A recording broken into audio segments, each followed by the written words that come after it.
And that was Peter Graham's The Ambassadors and the wonderful Black Dyke Band there with Nicholas Childs. And now joining me in the studio is Kate Herbert, our wonderful, always here, intrepid reviewer, playwright, critic. Circus. It's a circus Yes. all on her own. Circus runaway. Yeah, so yes, you did run away from the circus, Yeah, I Kate. ran away from not being in the circus because I'm not that bendy. I'm not bendy at all. Not anymore, anyway. No, Yeah, I was yeah. just helping them make their performances. Who is it our But, age? all right, before you launch into your Yeah. review, because we've got a little bit of time, obviously, Yeah. what do you do? Well, apart from doing the tumbling and stuff like that, how did you work with the circus people? Oh, when I worked there? Yeah. Well, I was at NICA, that's the Institute of Circus Arts, which now has its degree back again, which I'm very pleased about. And I was there for three or 4 years.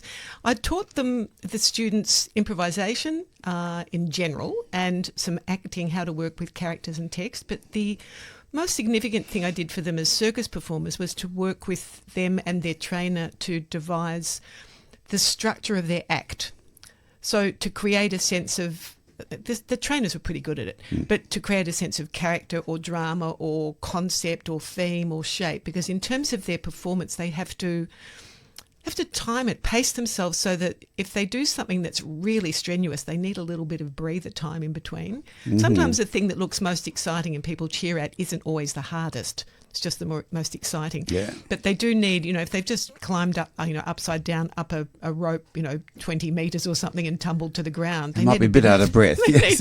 Yeah. And they're generally, what I discovered was they're not generally aerobically extremely fit. They're just incredibly strong because they're gymnasts. Yes, I've been to a couple of NICA graduation from year second and third year things, and they do. I mean, they do all this wonderful stuff, and it seems to me they actually have to for assessment, they have to perform certain routines and things like that, or they pick a type of equipment to work with. They have two specialties generally. I don't know if that's still the same, but that was the same that was the case with the third years. They had one primary specialty and a second, but they often were jugglers, etc. as well. But some people would specialise in aerial, like trapeze and hula hoops or something like jumping up and down. But they also had to work it into a narrative to make it actually a performance. Yeah. And that's hard work. Well, when you're putting a whole show together, it's very difficult because there's I had a friend come over from Wales, actually, an Italian friend who's a director of theatre in Wales these days, and she directed one and created a structure for them that was, I can't think it was otherworldly. Often it's otherworldly. Think of Cirque du Soleil. They're always otherworldly with lots of in the background and sort of exotic music and wacky costumes. But they recruit from Olympic gymnasts and acts like that. They don't just hunt for circus trained people. They often train them up for about 18 months. So some of my circus students did go into Cirque du Soleil and went off doing shows because they had dozens of them around the world. I suppose it's a peak thing to get into, isn't it? But there's not that's unique, isn't it, the circus school here? Like, I don't think every capital city has one. No, it's the only one in the country, and it lost its degree and it's just been got back again because it was back to a certificate. And around the world, there are not, I don't know that others have degrees, but when it became absorbed into a university, I think it's separate again now, it required certain academic standards. I was involved in one of the first sort of iterations of writing that, which is difficult for circus kids because they're coming in, some of them academically very high achievers and others not. Yes, it's not why they're there. No. And stuff. Well, we're blessed with circus. We sort of have a fairly steady stream of acrobats and stuff coming through Arts Weekly and stuff. But let's get back to the theatre. You go to the theatre. Where have you been? Well, not acrobatics at all. The Removalists, which was just after I saw you last. It's been a 3-week break, long time no listen. The Removalists by David Williamson, and he was there on the opening, as were I think 5 of the original cast from the Removalists from 1971. 71, so that's 54 years ago. Oh my God. Yeah, at La Mama, one of my favourite haunts, which is doing no shows at all this year, but they were sort of associated with this new push. The forums and the push then, but also this particular production, they seem to have been connected. So this was Melbourne Theatre Company, or is Melbourne Theatre Company, still running till the 17th of this month. And I thought it was, there's been mostly really positive reviews. I had one friend respond and say, I felt differently. But it's lost none of its impact since that first production, I don't think. It's still vigorous, it's brutal, it's unflinching in its kind of angry, is it? Yeah, but it's hilarious as well. Really funny and raw, because the Removalist was a character that David Williamson apparently, I think he saw him as sort of wandering in and out of a house, moving stuff while something else was going on around him. And so the Removalist exists in this play. He's a person. He's a person. And he is the objective, sort of disinterested character who sort of wanders in and says, well, I don't know, I'm just here to move the couch. So it does focus on... Let me give you a bit of a rundown on the story. There's a two-man, and I say two-man because they're... pardon me, don't have a cough button.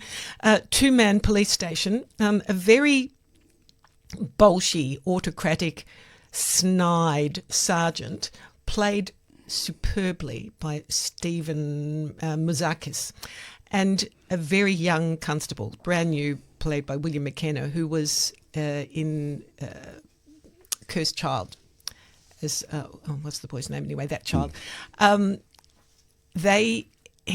They sort of bicker a bit at the beginning, and it is quite funny with this rather vulnerable boy, or sort of inexperienced boy, this bolshy young character. Cop, yeah. And in comes a woman with her sister, and she's been abused by her husband, and then the creepy sergeant really takes advantage of this poor bruised girl. We then go to the house, and the husband, the tough thug husband, isn't supposed to be there. The woman's moving her furniture out. The cops arrive, taking advantage of the situation, really, and in comes drunken husband and Removalist. There's the story, really. Okay, yeah. And what transpires is interesting. Yeah, and I read your review, which we can find on your blog. If you want to go into some more detail, folks. Yeah, people read it. I keep forgetting to tell you. Yeah, what is the blog? Kate Herbert Theatre Reviews. Okay, look Easy it up. to find. Yeah. But it's 54 years ago, but the theme is still timely. Has the approach to this domestic violence within the home, domestic violence, has it changed the play at all, do you think? No, I don't. I still think our view of it is, yeah. it's interesting to look at it and think more to do with the attitude to the women. The women, I think, are, the characters are a bit underwritten, but that's probably part of the point of the thing, that they are, well, one sister is quite strong and assertive and the new feminist, and the sister who's married is rather timid and vulnerable. So there is a sense that things for women have changed a lot in that period of time. There are no female coppers, there's no police women in that particular story even mentioned. The attitude to domestic violence, I don't know that it changed. It just became more overt, and we are dealing with it properly. People didn't approve of it.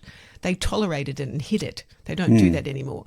But there's old. Yes, that's true. That's absolutely. But the play stands up. It does. It's set in that period. It's got rotary phones and no internet, pre-digital world, which is fun to watch. Yes. So, but the violence is.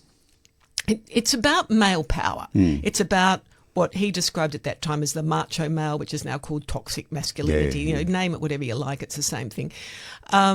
It's abuse. It's police corruption and.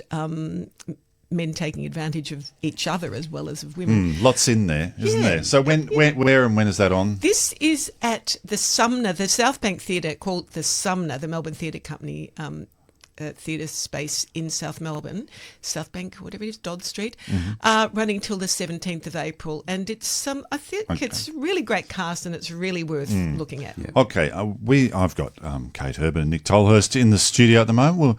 We'll hear a little bit more music from Leroy Anderson, and then we'll come back and hear about some other theatre that's going on around Melbourne, won't we? Leroy Anderson there, Jazz Pizzicato, performed by studio orchestra somewhere. Now, I still have with me, how lucky am I, to have Kate and Nick still here in the studio, and we're going to talk bit more about what's going on around town. You've been to see Superstar. Superstar. So this is the umpteenth iteration of Superstar in Melbourne. It certainly is, and it's a different production yet again. How's it different? It is. I mean, we know that it's got lots of dancing in it this time around. Dancing. Well, there have been choruses and dancing, etc. I've never seen one that's so choreographed as this. This is extremely choreographed. Do you feel like it took over? Yeah, I do. I'll tell you where it is first so we don't forget that. It's at the Princess Theatre until the 22nd of June, as far as I can see. For those who've been living under a rock for all these decades, since 1971, again, when it hit Melbourne, Andrew Lloyd Webber, lyrics by Tim Rice, it's one of those classics, and it's enduring and it's successful, and it's done, as you said, even by schools. Yeah, I saw an excellent production at Campbell Grammar a few years ago, which was very, very clever, and it's a tough call. It was a very tough call on the performers. I remember seeing it when I was in fifth form in 1971 with Trevor White and John English. Yeah, and exactly. I don't remember. I really loved the music in those days. I don't remember it being that scary. It was more sort of spectacle and stuff. And spectacle is true. Sorry, I'm a bit croaky this morning. Pardon me. This new production is by Timothy Sheeder. It's a UK production. It was originally done for the Regent's Park Open Air Theatre in London, and I think that might be the key for the spectacle elements, the nature and also the crowdedness of the stage. So from my perspective, it wasn't as successful as some of the others, but musically, it's always, unless you're not an Andrew Lloyd Webber fan, I have a friend who's not a Webber fan, and people who just don't like his stuff, and there are quite a few of them around. Not pointing. People love it because it's rock musical. It was one of the early ones. It's a biblical story that they're all familiar with. It's about the last days of Christ. It's sung through. There's no dialogue, but so it relies on the characters and the performances of the songs telling us the story. And I couldn't. So they have to be paramount, don't they? They do. And the voices were fantastic. I have to say, vocally, it was terrific. But I couldn't hear a lot of the lyrics because of the sound mix. And at points I thought, lucky I know the story. What happens in the end? Yeah, he dies in the end. No spoilers here. Oh. So the performers need to provide the layering to the narrative and illuminate the characters and their emotional lives through the lyrics and the performance. And these, apart from a couple, these singers are rock singers or, major singers, not performers. It does make a difference. Michael Painter is a terrific singer playing Jesus, and he did get a standing ovation for Interval for Gethsemane. However, these vocal acrobatics meant that the lyrics got a bit lost, and the whole thing of pleading with God, take this cross away from me, or, is lost.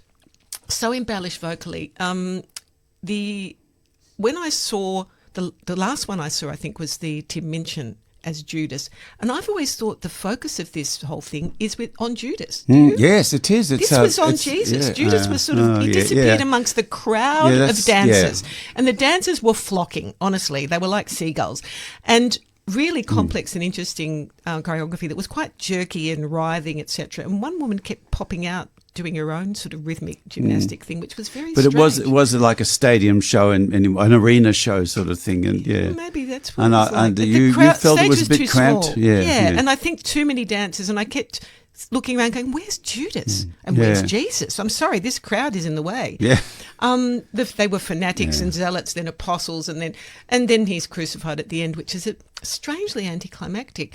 The Last Supper was the photo is directly parallel, like a flat image, but it's at an angle on the stage, so you can't see them. So the staging might have been impacted because of the site. I thought the Princess was quite a big stage, but maybe I'm wrong. Anyway, but overall, it's a success. On its own terms. On its own terms, musically, the voices are great. It just it's less of a spectacle, and I wanted Judas to be there. Jovan King, I think his name is, American performer, is really good. So I'm sorry if I'm sounding really critical, but I had some. It's a fun night out. It's a fun night out. We got to go. That does bring us. Thank you. Plenty to see around Melbourne as we're hearing this morning. A big thanks from me, Paul Kruspe, to our guests and to Kate. Thanks for our production manager, Rudy Doku, and producer, Nick Tolhurst. Coming up next is Ariel with Music in Melbourne. Thank you for being part of Music